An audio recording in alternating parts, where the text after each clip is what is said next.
तो हेलो दोस्तों, कैसे हैं आप लोग। आशा करते हैं आप लोग बहुत अच्छे होंगे और अपनी तैयारी को बहुत अच्छे तरीक़ा से कर रहे होंगे। मैं ब्रजेश कुमार आज गौतम बुद्ध का जो जन्म, गौतम बुद्ध ने कैसे एक नए धर्म की उत्पत्ति की, बौद्ध धर्म की, उसके बारे में हम लोग चर्चा करेंगे। तो पहले गौतम बुद्ध के बारे में जान लेते हैं। गौतम बुद्ध का जो जन्म जो होता है वो उसके जो पिता जो होते हैं शुद्धोधन, जो कपिलवस्तु के राजा रहते हैं, वह क्या करते हैं कि अपनी पत्नी को यशोधरा को लेकर के उसके मायके जा रहे होते हैं और उसी रास्ते के बीच में उसकी प्रसव पीड़ा होता है और क्या होता है कि लुम्बिनी वन के आसपास गौतम बुद्ध का जन्म होता है। और गौतम बुद्ध के जन्म के समय ये कहा जाता है कि गौतम बुद्ध का जब जन्म होता है तो 7 कमल खिलते हैं।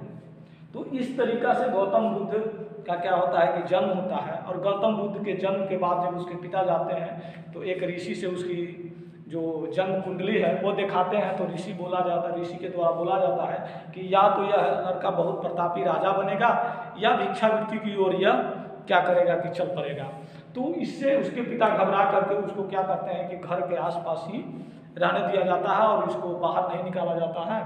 और लगभग 16 वर्ष की आयु में उसकी शादी कर दी जाती है, तो जिससे उनका से एक संतान पैदा होता है राहुल, जिसका मतलब होता है एक और बंधन। तो हम लोग देखते हैं कि इसके बाद क्या होता है। अब देखते हैं गौतम बुद्ध 6ठी शताब्दी बीसी में नए धर्मों का उदय हुआ। यह नास्तिक और आस्तिक संप्रदाय। अब देखिए, नास्तिक संप्रदाय जो था वह किसी चीज़ को नहीं मानता था। जैसे हम लोग देख रहे हैं कि इसने अपने धर्म का नेतृत्व किया, वह न भगवान को मानता था, न किसी कर्म दंड विधान जो भी हिंदू धर्म से जो रिलेटेड थे उसको नहीं मानता था। उन्होंने एक अलग तरह के धर्म की माने की रचना की, एक अलग तरह की धर्म का स्थापना किया, जिसमें क्या किया कि बहुत सिंपल वे में जो हमारे हिंदू धर्म थे या और धर्म थे उससे हट करके आप लोग देख रहे हैं कि आस्तिक संप्रदाय का भी जन्म होता है उसी समय, जिसमें आप लोग देखिएगा कि साउथ के अंदर जो जहाँ पे शैव धर्म और वैष्णव धर्म का भी उत्पत्ति होता है। तो इस आस्तिक संप्रदाय वाले भी और नास्तिक संप्रदाय का भी उत्पत्ति होता है। तो नास्तिक संप्रदाय का ही एक गौतम बुद्ध एक धर्म का उदय होता है। अब देखते हैं इनका परिचय। इनका जन्म 563 बीसी में लुम्बिनी कपिलवस्तु में होता है। लुम्बिनी वन रहता है, कपिलवस्तु में होता है। इनकी मृत्यु 483 ईस्वी में कुशीनगर जो यूपी के आसपास देवरिया के आसपास में है, वहीं पे इनकी मृत्यु हो जाती है। पिता इनके रहते हैं सुशोधन, कपिलवस्तु का राजा। माता जो रहती है वह महामाया कोलीय वंश की राजकुमारी रहती है और सौतेली माता प्रजापति गौतमी।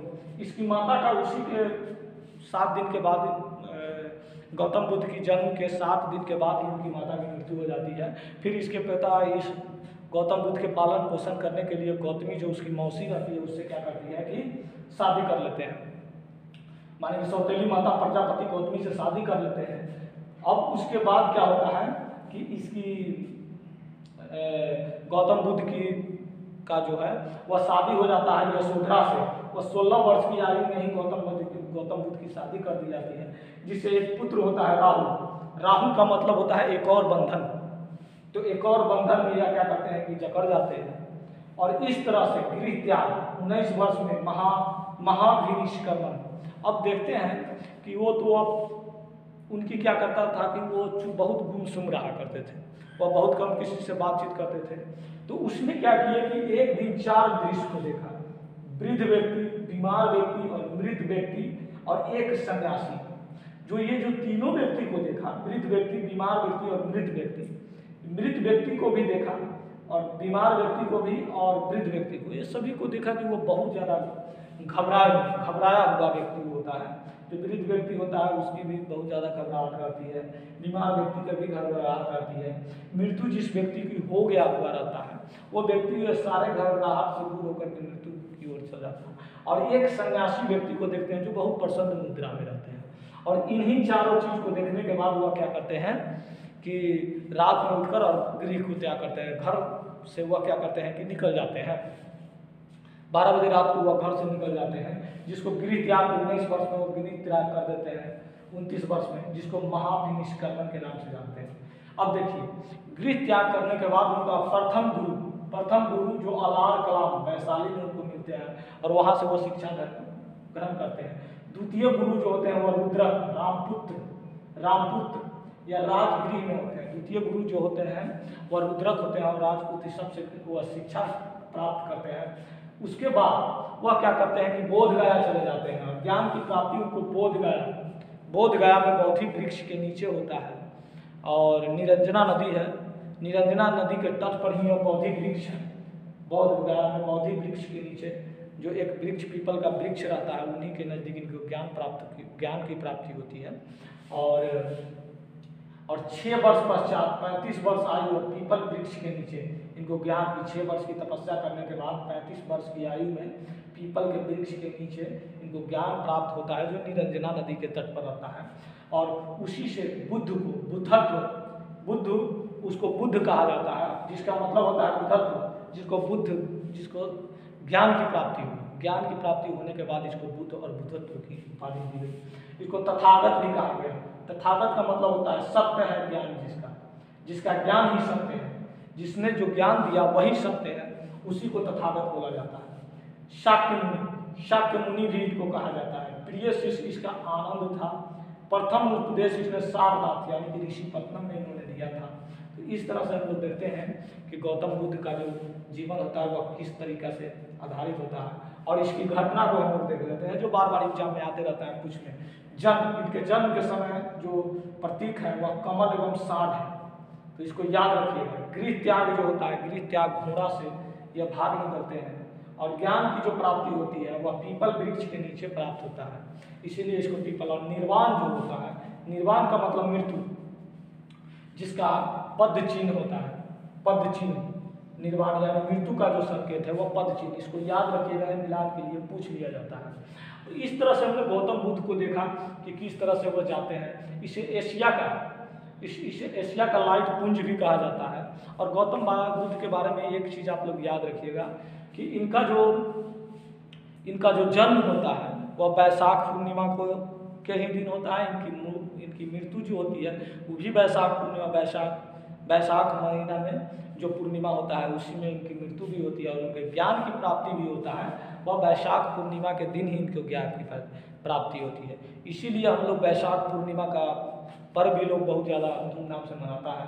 तो वैशाख पूर्णिमा में ही इनका जन्म होता है, इनकी मृत्यु होती है और इनको ज्ञान की प्राप्ति होती है।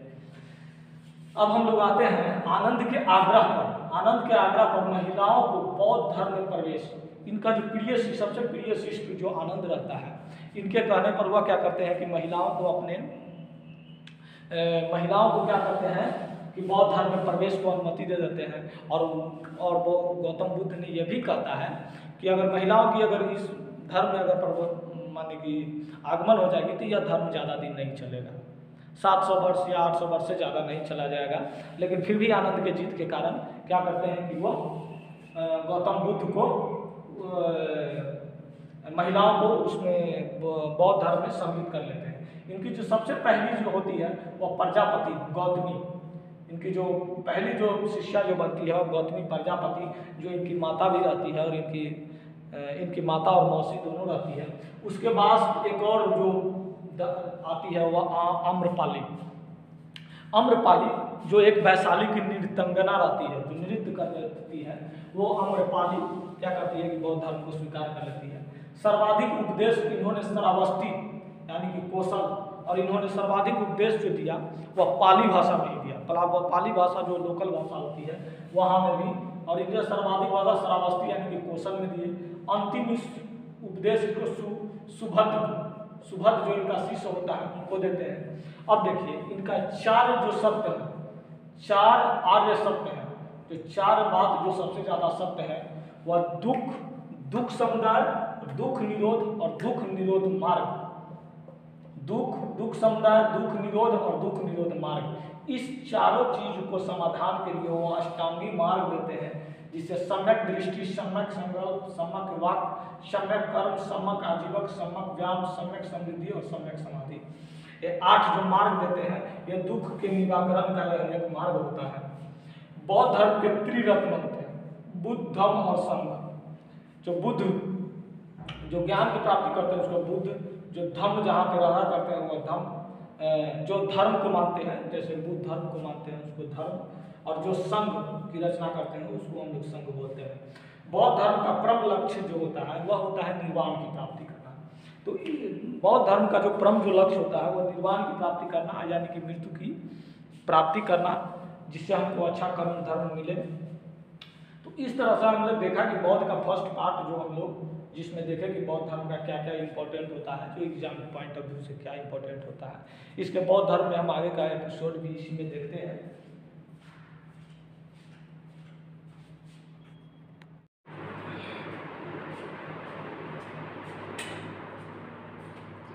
तो हम लोग देखते हैं बौद्ध धर्म का जो अगला वीडियो है उसमें। तो हम लोग देख रहे हैं कि 483 ईस्वी में 483 ईस्वी में गौतम बुद्ध की मृत्यु हो जाती है। जो हम लोगों ने पिछला वीडियो में देखा वो 483 ईस्वी के बाद जो पहले जो क्या करता है कि गौतम बुद्ध की मृत्यु हो जाती है, और गौतम बुद्ध की मृत्यु के बाद जो राजा जो होते हैं वह क्या करते हैं कि तरह तरह डिफरेंट वर्ष में क्या करते हैं कि वो बौद्ध संगीत का आयोजन करवाते हैं। तो बौद्ध संगीत का आयोजन करवाते हैं और उसके बारे में हम लोग देखते हैं।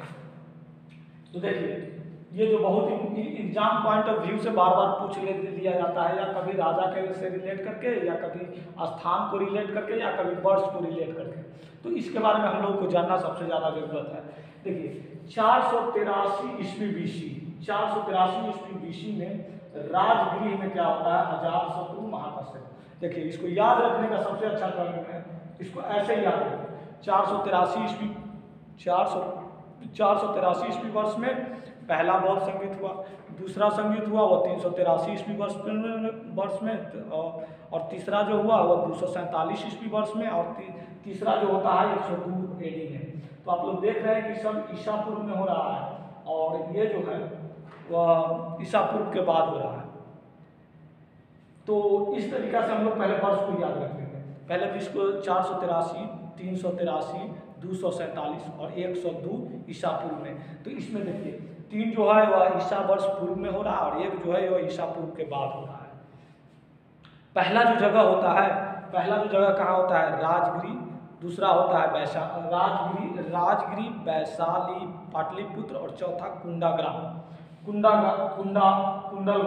कुंडलवन जो होता है जम्मू कश्मीर के आसपास।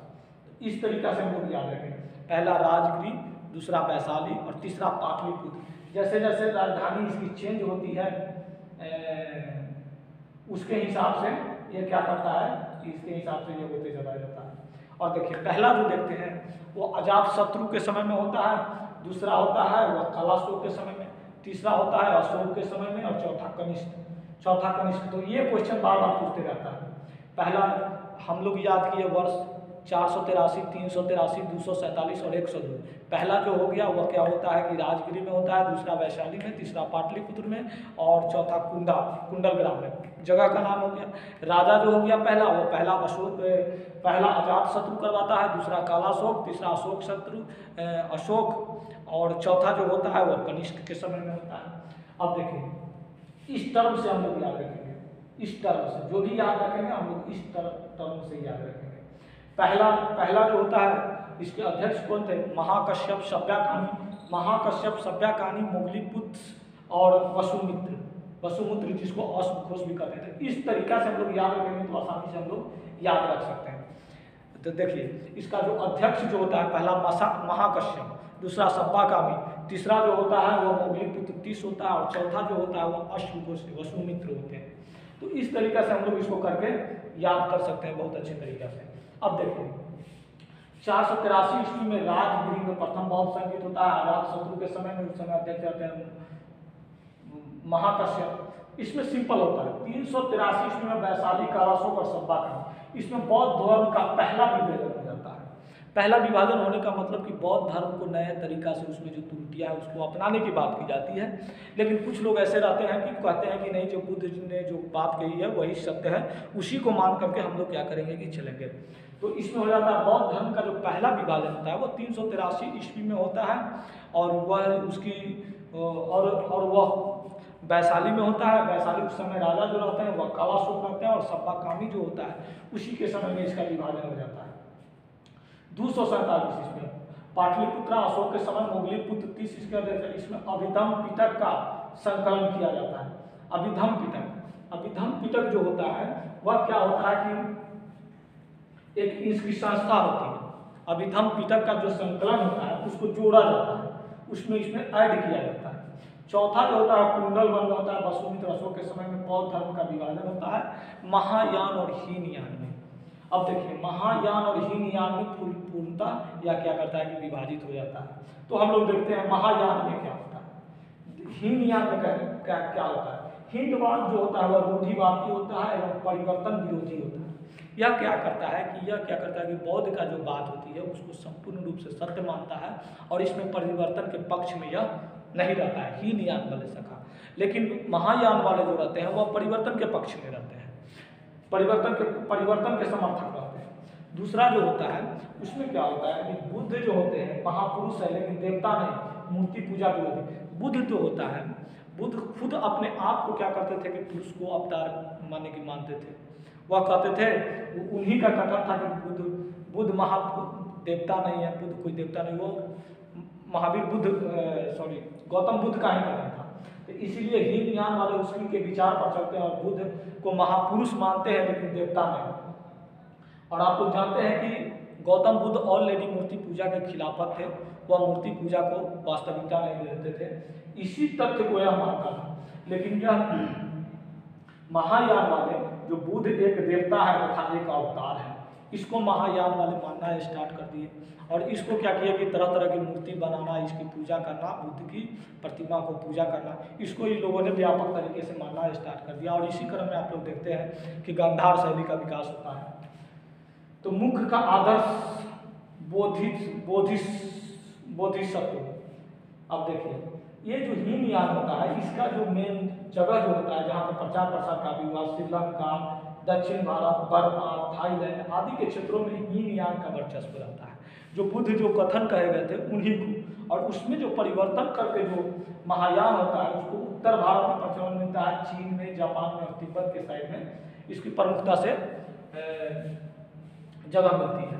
अब देखिए यहाँ पे एक बोधिसत्व लिखा हुआ है, मुख्य आदर्श बोधिसत्व, यानी कि ऐसा व्यक्ति जो स्वतंत्र तो निर्वाण प्राप्त कर चुका है पर अन्य लोगों की सहायता करता है। जैसे गौतम बुद्ध थे, वह क्या करते थे कि निर्वाण प्राप्त तो कर लिए थे लेकिन दूसरे को भी वह सहायता करते थे अपने उपदेश, जो विचार, जो वक्तव्य दिए थे उसके हिसाब से।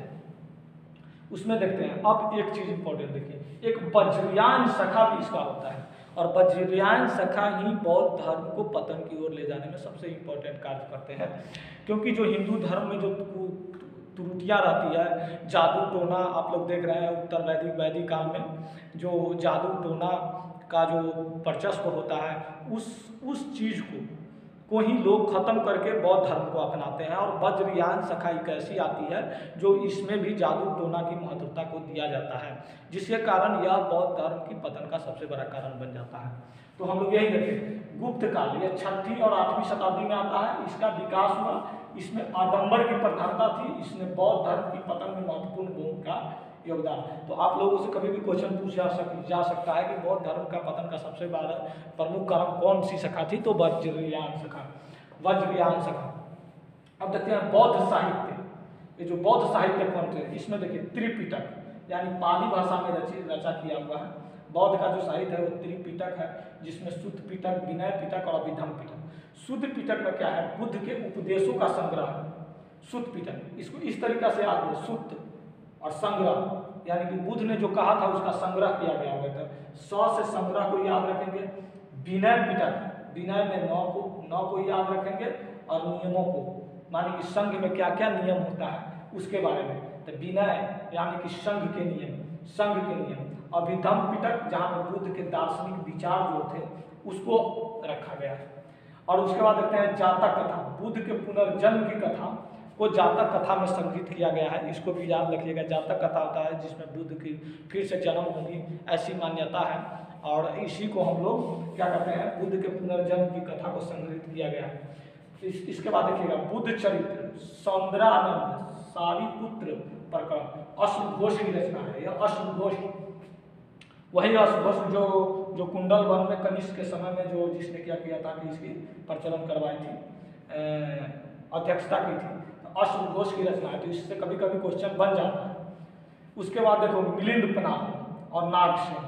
आप लोग जानते हैं कि मिनांडर जो होता है वह इंडिया में आता है और नागसेन से वह तरह तरह की सवाल पूछता है, और नागसेन जो उसका जवाब देते हैं उसी को हम लोग मिलिंद पनाह कहते हैं, यानी कि मिलिंद का प्रश्न, यानी कि मिलिंद पनाह का मतलब हो गया कि मिलिंद का प्रश्न। और मिलिंद ने क्या किया था, मिनांडर जो थे वो मिनांडर ने क्या किया था कि नागसेन से जो शब्द पूछा था, जो बुद्ध के बारे में जो जानकारी प्राप्त किया था, उसी को हम लोग मिलिंद पनाह कहते हैं, या नागसेन ने इसको एकत्रित किया गया है। इसे लाइट ऑफ एशिया, यानी कि रॉडविन अर्नाट ने इसे लाइट ऑफ एशिया कहा है। अब देखिए यहाँ पे चैत्र जो होता है वह बुद्ध धर्म में मनाया जाने वाला एक पर्व होता है, जो चैत्र के महीने में मनाया जाता है। तो स्तूप जो होता है, स्तूप क्या, एक इस तरीका का बना हुआ एक पाठ होता है, जहां पे क्या होता है कि बुद्ध धर्म के जो शरीर जो निर्वाह जो होता है उसको संरक्षित करके यहाँ पे रखा जाता है, इसी को हम लोग बौद्ध स्तूप कहते हैं।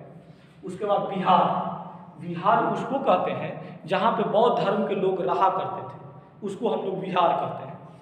और गांधार कला का संबंध बौद्ध धर्म से है।